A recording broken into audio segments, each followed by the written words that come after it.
পৃথিবীতে এত অন্যায় হচ্ছে, পাপ হচ্ছে, জুলুম হচ্ছে, অত্যাচার হচ্ছে, আল্লাহ কেন সাথে সাথে শাস্তি দেন না? আসসালামু আলাইকুম ওয়া রাহমাতুল্লাহি ওয়া বারাকাতুহু। আলহামদুলিল্লাহি রাব্বিল আলামিন, ওয়াসসালাতু ওয়াসসালামু আলা সাইয়্যিদিনা মুহাম্মদ ওয়া আলা আলিহি ওয়া আসহাবিহি আজমাইন। প্রশংসা আল্লাহ সুবহানাহু ওয়া তাআলার জন্য, শান্তি অবতীর্ণ হোক জনাবে মুহাম্মদুর রাসূলুল্লাহ সাল্লাল্লাহু আলাইহি ওয়াসাল্লামের প্রতি। নাস্তিকরা অভিযোগ করে থাকে পৃথিবীতে এত অন্যায় হচ্ছে, পাপ হচ্ছে, জুলুম হচ্ছে, অত্যাচার হচ্ছে, আল্লাহ কেন সাথে সাথে শাস্তি দেন না? যেহেতু আল্লাহ সুবহানাহু ওয়া তাআলা সাথে সাথে শাস্তি দেন না, তাই তারা ধারণা করে থাকে যে আল্লাহ যদি থেকে থাকেন, তিনি যদি ন্যায়বান হয়ে থাকেন, তাহলে কেন তিনি সাথে সাথে শাস্তি দেবেন না? আল্লাহ সুবহানাহু ওয়া তাআলা কি তাহলে নেই? নাস্তিকদের একটি ভুল ধারণা হচ্ছে মানুষ অন্যায় করবে, পাপ করবে, জুলুম করবে, সাথে সাথে আল্লাহ তার বিচার করে দেবেন। সবসময় তাৎক্ষণিক বিচার করাটাই কিন্তু ন্যায় বিচার নয়, যুক্তিসঙ্গত নয়, বরং নির্দিষ্ট সময়ে তার পূর্ণ বিচার করা, তার সঠিক বিচার করা, এটাই হচ্ছে যুক্তিযুক্ত এবং ন্যায়সঙ্গত। আল্লাহ সুবহানাহু ওয়া তাআলা সাথে সাথে শাস্তি দেন না, কারণ এই দুনিয়াটা বিচারালয় নয়, এই দুনিয়াটা আদালত নয়। আল্লাহ সুবহানাহু ওয়া তাআলা এই দুনিয়াকে দিয়েছেন পরীক্ষা হিসাবে।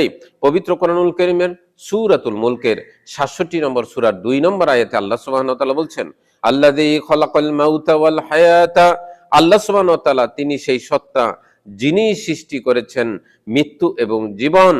আল্লাযী খালাকাল মাউতা ওয়াল হায়াতা লিয়াবলুয়াকুম আইয়ুকুম আহসানু আমালা, তিনি দেখতে চান তোমাদের মধ্যে আমলে কে ভালো।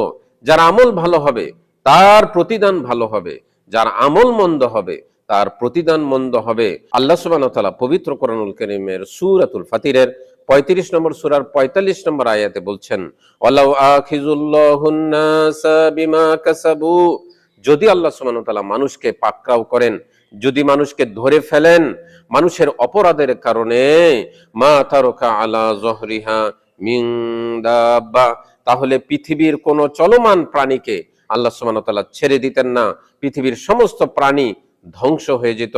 আল্লাহ সুবহানাহু ওয়া তাআলা মানুষকে সাথে সাথে শাস্তি দেন না, কারণ হচ্ছে মানুষ যেন নিজের অন্যায়কে বুঝতে পেরে মানুষ যেন তওবা করতে পারে, আল্লাহ সুবহানাহু ওয়া তাআলার কাছে ফিরে আসতে পারে। আল্লাহ সুবহানাহু ওয়া তাআলা তাকে ক্ষমা করার একটি সুযোগ রেখেছেন।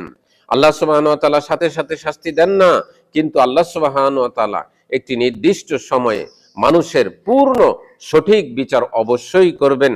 সুতরাং নাস্তিকদের দাবি হচ্ছে ভিত্তিহীন। আল্লাহ সুবহানাহু ওয়া তাআলা সাথে সাথে শাস্তি দেন না, তার মানে আল্লাহ সুবহানাহু ওয়া তাআলা বিচার করবেন না, বিষয়টি এমন নয়।